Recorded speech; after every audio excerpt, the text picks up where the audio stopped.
Good morning. I'm harleysch from the LaRouche organization with your daily video update for September 5th, 2024. Let me begin by going through the elements involved in the escalating war danger. In this case, I'm going to cite an article which appeared in the Financial Times a couple days ago on a new agreement that was signed between Joe Biden and Keir Starmer, the Prime Minister of Great Britain.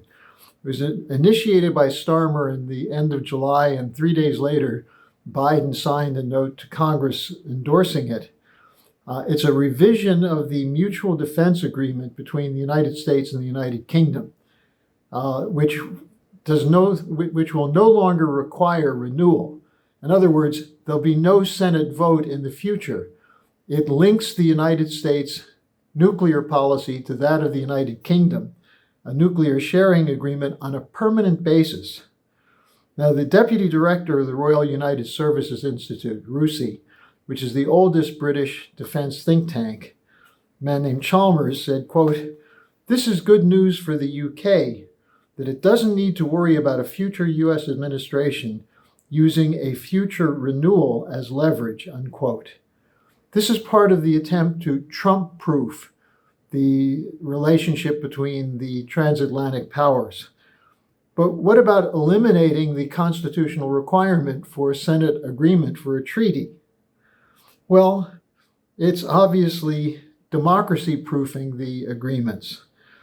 Why vote for Congress if the Congress has no power over such life and death matters as strategic treaties? So Chalmers said that this was necessary. Remember, Chalmers was the person who put forward the idea of a Crimea missile crisis. That is, that the British and the US would provide weapons that could strike Crimea to force the Russians to leave because of the fear of a devastating attack on Crimea. Now, the fact that the Biden administration is now reported by Reuters to be close to agreeing to provide long-range missiles to Ukraine that can strike inside Russian territory, just as an indication that the escalation will continue and that the intent is to have a permanent war until Russia is destroyed. And this will be the topic of the International Peace Coalition conference this Friday at 11 a.m. Eastern. And you can go to the schillerinstitute.com to get a link to that Zoom call. Now, in this context, let me ask you, are you surprised to hear that the Department of Justice has now uncovered a new Russian election interference operation? Well, the DOJ has made new charges of Russian interference. Yesterday, Attorney General Garland appeared with FBI Director Christopher Wray and others from the so-called Election Integrity Office to lay out the charges of Russian interference.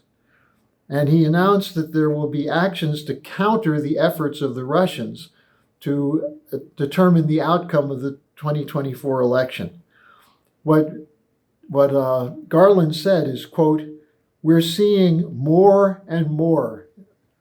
It's coming faster and faster, and therefore it's a bigger threat than it ever was before." And he announced there would be sanctions on RT, on other Russian media, shutting down websites and so on.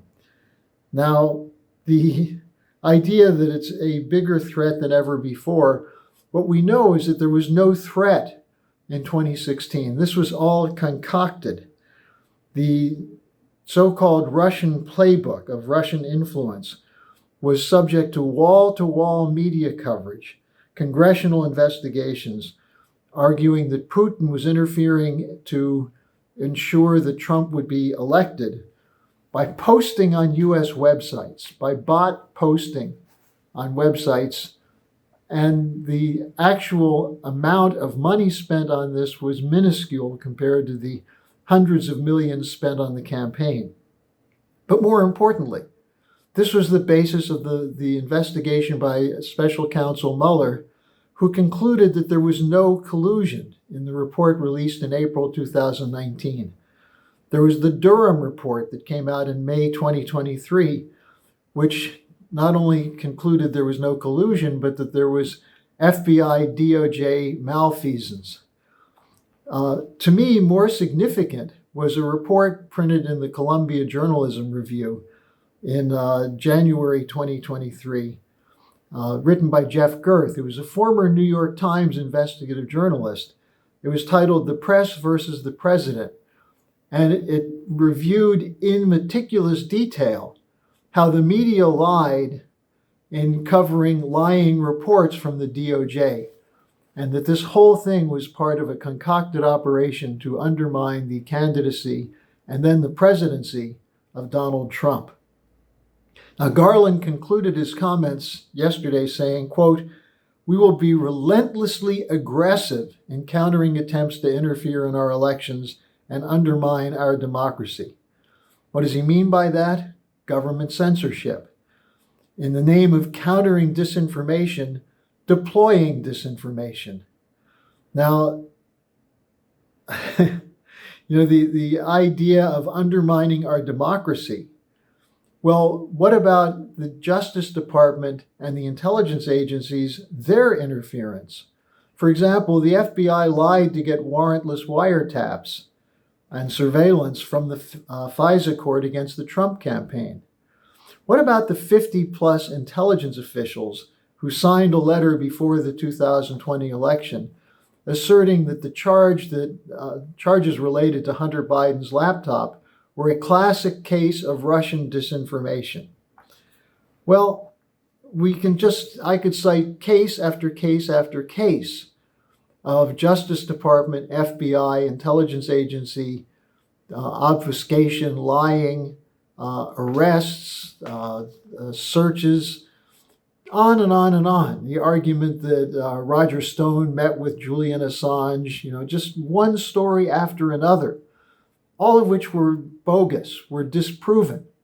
And yet you still hear U.S. officials talking about Russian interference in 2016 electing Trump, and they expect the same thing to happen again in the 2024 election. One wonders, are they really worried if Russia is going to try to compete with the U.S. Justice Department in terms of election interference? Meanwhile, there are sanctions against RT. There were a couple of arrests, and this is just the beginning.